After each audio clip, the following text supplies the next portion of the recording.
Okay, question 8. Here is a list of whole numbers between 21 and 30. From the list, write down a square number. So square numbers are, this is what we're after, the result. So 25 is the square number there. From the list, write down a multiple of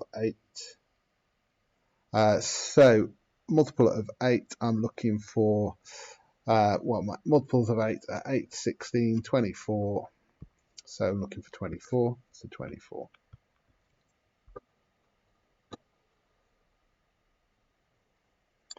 Okay, question 9. Write the following in size order, starting with the smallest. So we had a similar question to this on a paper I've just done recently. So my next smallest from that list is going to be 0.21. My next smallest is 1.02, and then finally 1.20.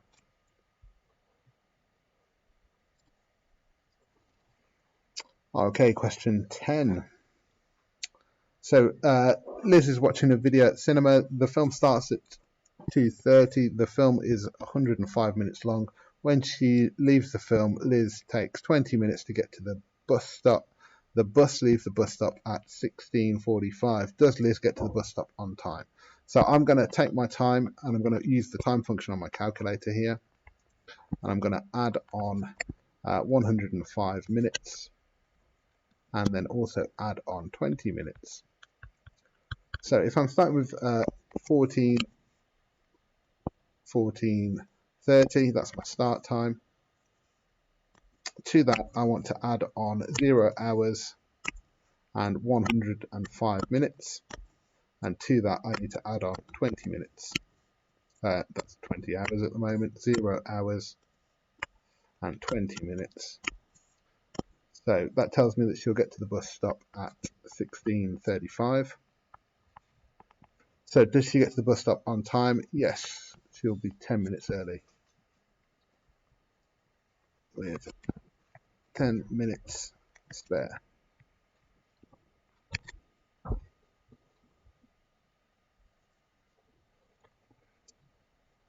Okay, question 11, solve. So for this one, I need to divide both sides by 3. So m would be equal to 12. For the second one, I need to, I tend to move my x's over to the other side, so I'd start by adding x on both sides. So 7 is equal to 3 plus x, then I'd minus 3 from both sides. So 4 is equal to x, so x is equal to 4.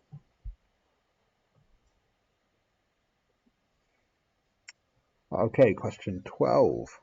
Work out the value of x. Well, angles along a straight line need to add up to 180. So x plus 75 plus 84 must equal 180. So x is going to be equal to 180 minus 75 plus 84, 159. So x is going to be equal to 180 minus my answer, 21.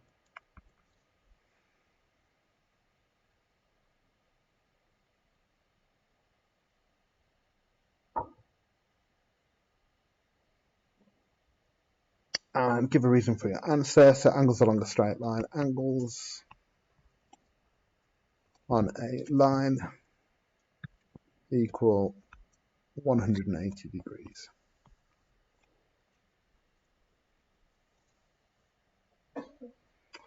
Okay, question 13. So Nazame uses the graph to find out how much money she paid for the number of hours she has worked. How much money does she get paid for each hour she works? So we could,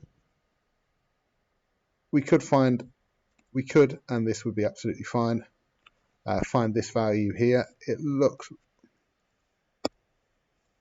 my issue is we haven't got nice value really. So what I'm actually going to say is here, for 4 hours of work, she's paid £60. So if £60 for 4 hours of work, so she's going to be paid £15 per hour. Just a slightly more accurate way of doing it. Last week, Nazame worked 36 hours. How much money was she paid? So hours worked. What I'm going to do is I'm going to stick with this. And again, I'm going to bring in my ratio button on my calculator just because I'm trying to practice, show the functions that can be done with it. So if for 4 hours she gets paid £60, so I'm going to do this using the ratio button on my calculator. So 4 hours she gets £60. We want for 36 hours how much she gets paid. So on my calculator, if I go into the menu, if I go into the menu mode and go into the ratio mode, which is mode 4, and I want my X value is on the second part of the ratio, so I want mode 2. So I'm going to go 4, 60, and for my final part, I know that value is 36, and I want to find out the missing value. So if I press equals, that would be 540. So £540. Quite useful, that mode function on your calculator if you're ever stuck. Okay, question 14 then. So for question 14, we're looking at Farhad, George and Tom. Each did a test. Here are their marks, and then we've got it. George drew the bar chart to show the marks they got. The bar chart is not fully correct. Write down 2 things that he's done wrong. I will circle my initial thoughts. That bar's unequal. Let's just see whether we can spot any other mistakes. Nothing jumps out at me. He's not labelled either of his axes, so those would be the 2 mistakes that I would go for. And also we've got a jump here from 0 to 71. So I can spot 3 things wrong. The best of the 2, I would probably say unequal bars.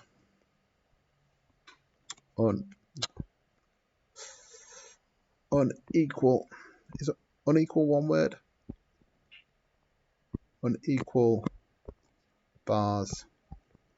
I'm going to put in brackets. Tom's bar is unequal. My second mistake is the y-axis jumps from 0 to 71.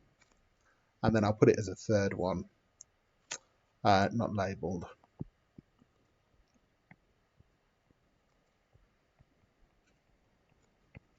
So in effect, I've spotted 3 mistakes. Any 2 would be absolutely fine. Okay, question 15. Write 17 out of 30 as a fraction. Well, a calculator will do this for you if it's in the right mode. So 17 out of 30 equals 17 out of 30. Can't simplify it, so 17 out of 30.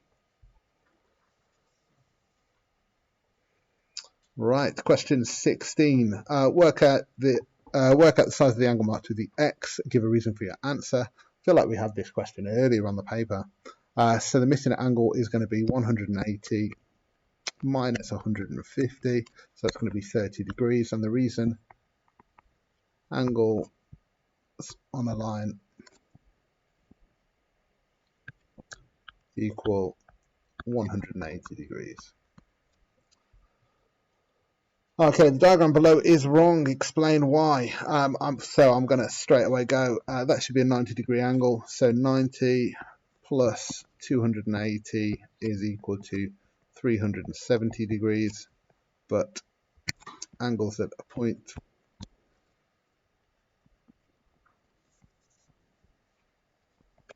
equal 360 degrees.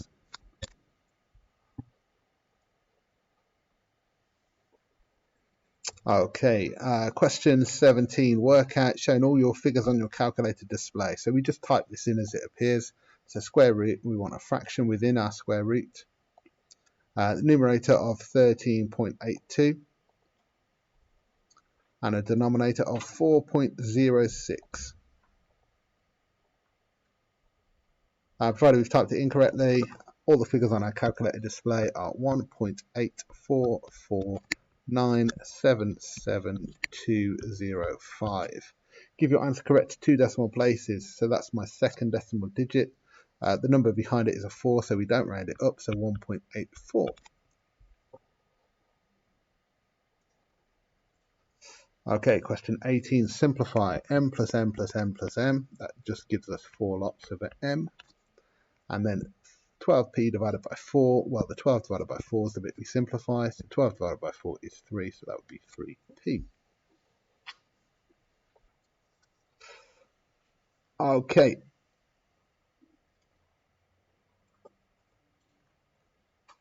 Question 19 then. Reflect the shape in the mirror line. So our mirror line is vertical one, so if I look at this point, 2 above, so it goes 2 below. If I look at this point here, 3 above, so it goes 3 below. And then this point there, 4 above, so 4 below. So that's going to be my shape.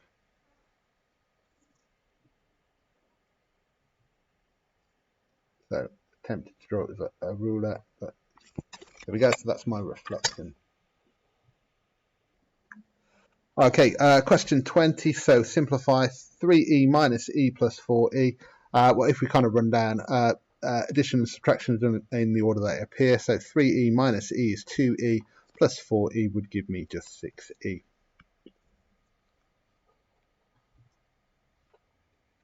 Okay, and question 21. Change 3 meters into centimeters. So that would be 3 times by, there are 100 centimeters in a meter, so 3 times by 100, so that's going to be just 300. Okay, question 22 then. So 60 people are asked if they prefer to text or email their friends, and then we're given some information to fill in. So I'm going to do this in a couple of steps. So let me just arrange it so that I can actually see the question and the table. Right, so 60 of the, there we go. So 33 of the people are women and the rest are male. So we can go 38 there. And I'm not going to do the other value just yet. I'm just extracting information from the question. 15 of the men prefer to email their friends. So men email 15. And then 60% of people preferred to text their friends. So that one plus that one is going to be 60%. So in effect, if we've got 60 people, 60% is going to be 36. Right, I'm going to then fill in my other values. I'm going to use a different color just to make that a bit clearer.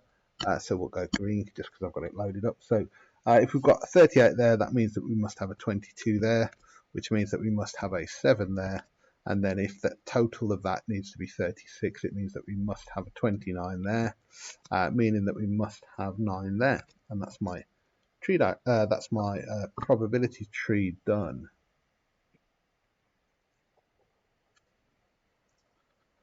Okay, and on to 23. So Scott wants to make orange juice. He's going to buy boxes. He's going to buy boxes of oranges. So there are 24 oranges in each box of orange juice. 30 oranges can make 2 liters of orange juice. Scott needs to buy enough oranges to make 8 liters of orange juice. Work out the number of boxes of orange Scott needs to buy. You must show all your working. So if he wants to make 8 liters, we can say that 2 liters, we need 30 oranges. So in effect, we can kind of use, we could use our ratio button on our calculator, but realistically, we're timesing by 4, so that's going to be 120. So we need 120 oranges to make that. If they're sold in boxes of 24, 120 divided by 24 is going to equal, and I think we'll get, well, a simplified fraction, but then a decimal. I know it goes in exact. Should have spotted that, of course. So we need 5 boxes.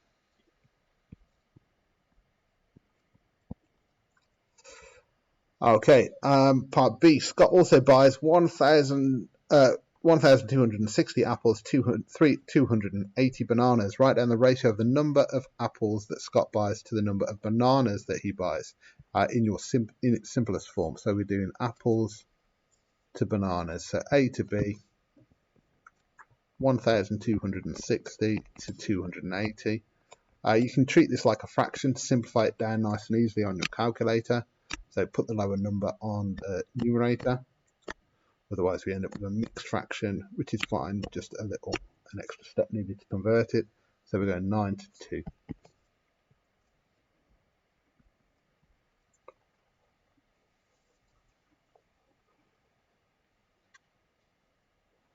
Okay.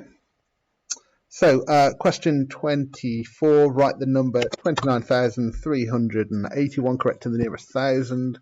So that's the 1,000 digit. So we can't round it up, so it stays as 29,000.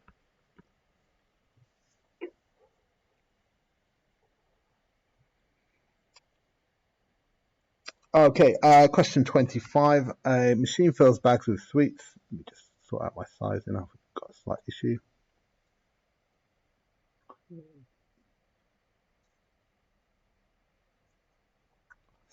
Okay, a machine fills bags with sweets. There are 4,275 sweets.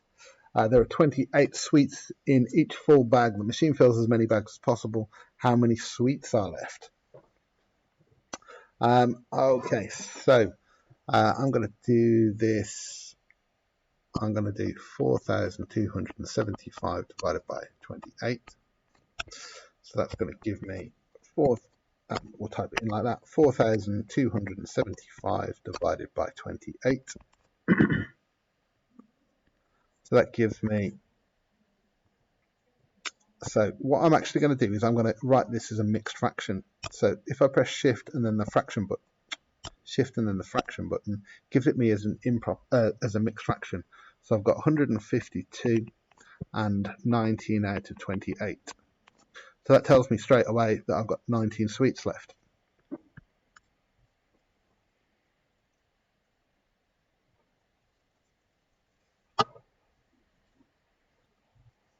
Okay, question 26 then.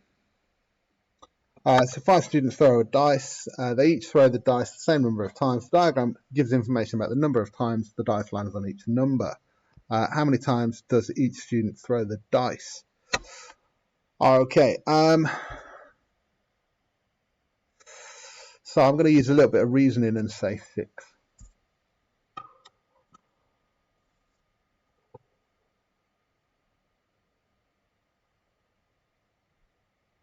How many times does each student throw the dice?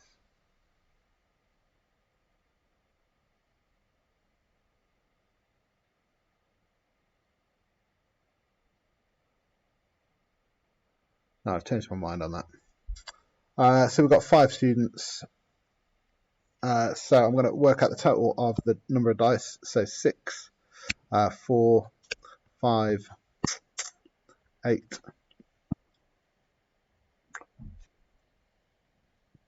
7 and 5. So if I add those numbers together, so 6 plus 4 plus 5 plus 8 plus 7 plus 5.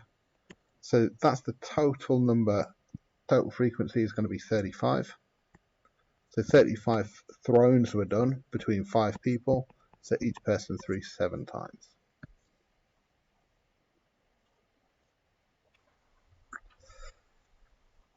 Okay, question 27. Work out the value of t when x is equal to 5 and y is equal to minus 7. So whenever I'm doing a substitution question on a calculator paper in particular, I would recommend we write out what we're going to type into our calculator. And also, whenever you're substituting a negative value, put it into a bracket. So I'm looking at 3 times by 5. Strictly speaking, I don't need the negative bracket, but it's good practice in my opinion. So we're looking at minus 13 for that. And for part B, work out the value of y when t is 38 and x is 6. So bit of substitution and then solving. So 38 is going to be equal to 3 times by 6 plus 4 times by y, or 4y. So 38 is going to be equal to 18 plus 4y.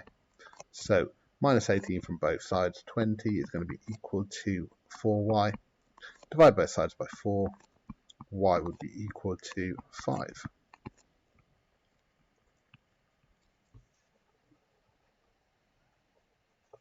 Okay, question 28 then. So here's a list of numbers. From the list, write down the cube number. So the cube number, so a value cubed is equal to the number that we're requiring.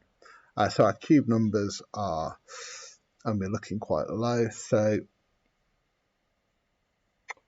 2 cubed is 8, 3 cubed is 27, so 27.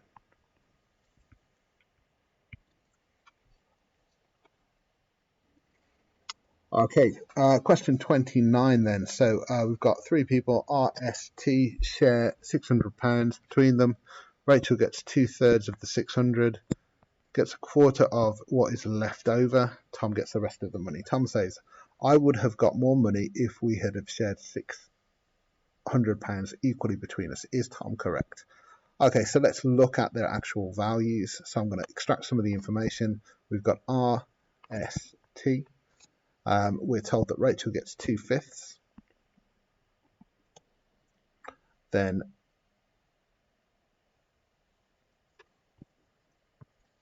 Samir gets a quarter of what's left over. So in effect, Tom gets 3/4 of what's left over. So let's convert that into numbers then. So if we start by working out 2/5 of 600, actually no, I'm going to work out this share that we're splitting between them. So taking a few shortcuts here, so 600 times by 3/5 gives us the money that they share. So they're sharing £360. And Tom gets 3/4 of that, so 360 times by 3/4 gives us £270. So by their split, Tom gets £270. If they'd have split it equally between the 3 of them, they would have each got 600 divided by 3, which is 200. So no, Tom got more from the 3/4. £270 is greater than £200.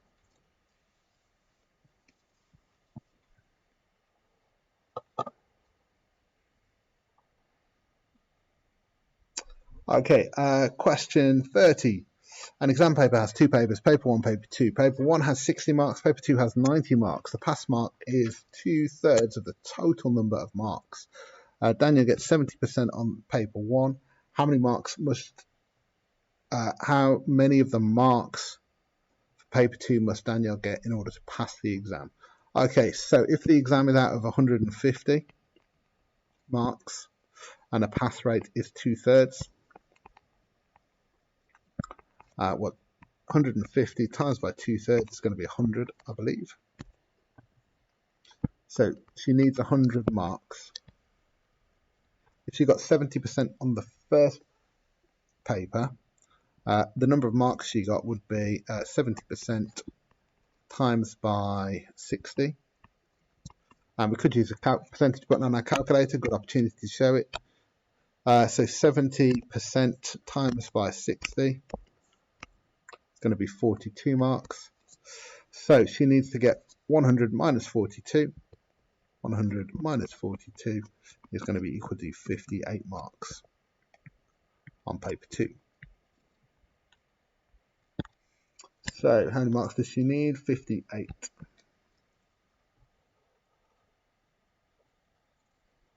Okay, question 32. Write the following fractions in order of size, starting with the smallest. So on your calculator, this is a fairly straightforward question to do. What I'm going to do is convert them all into decimals. On a non-calculator paper, this is a bit more complicated, but as a decimal, and I'm only going to write down a couple of the figures. 0.625. 2/3 I already know is going to be 0.6 reoccurring. 4/9 is going to be 0.4 reoccurring, and then 3/5 is going to be 0.6. So from that list, the smallest then is 4/9. The next smallest is going to be 2/3. No, not 2/3. I do apologise. 3/5. Then 2/3. No, again jumping the gun. 5/8. And then finally 2/3.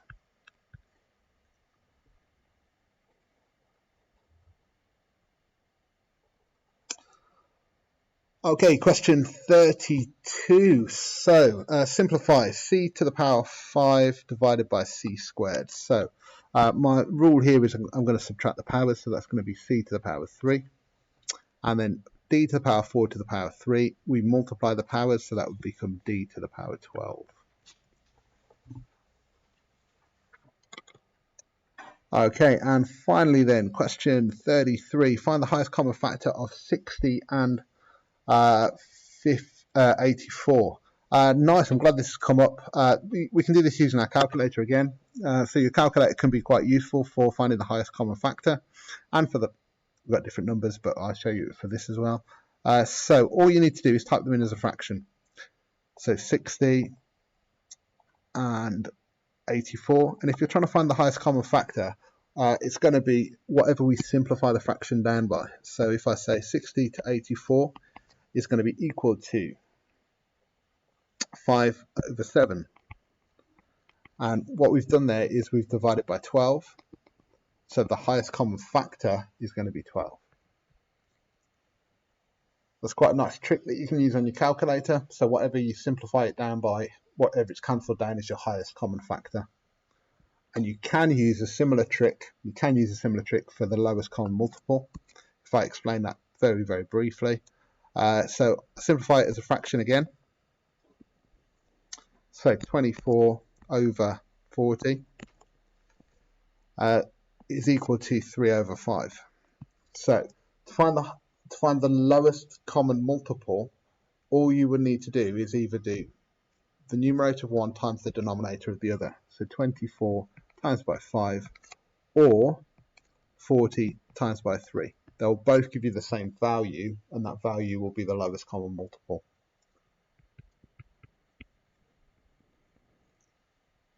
So don't tend to show it very often because it's a bit of a kind of a cheat for your calculator, but as you're just preparing for a calculator paper now, it's quite a useful one. Highest common factor, lowest common multiple. Highest common factor is whatever it cancels down by. Lowest common multiple is whatever, when you multiply numerator of one by the denominator of the other, that will always give you the lowest common multiple.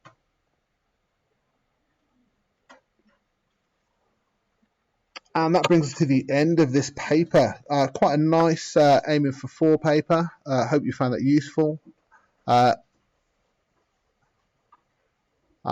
Yeah, thank you for your time in watching. I will chapter this by the topic of each question, just to give you an idea if you want any more specific revision on any of those areas. Thank you for your time, and good luck with your exams.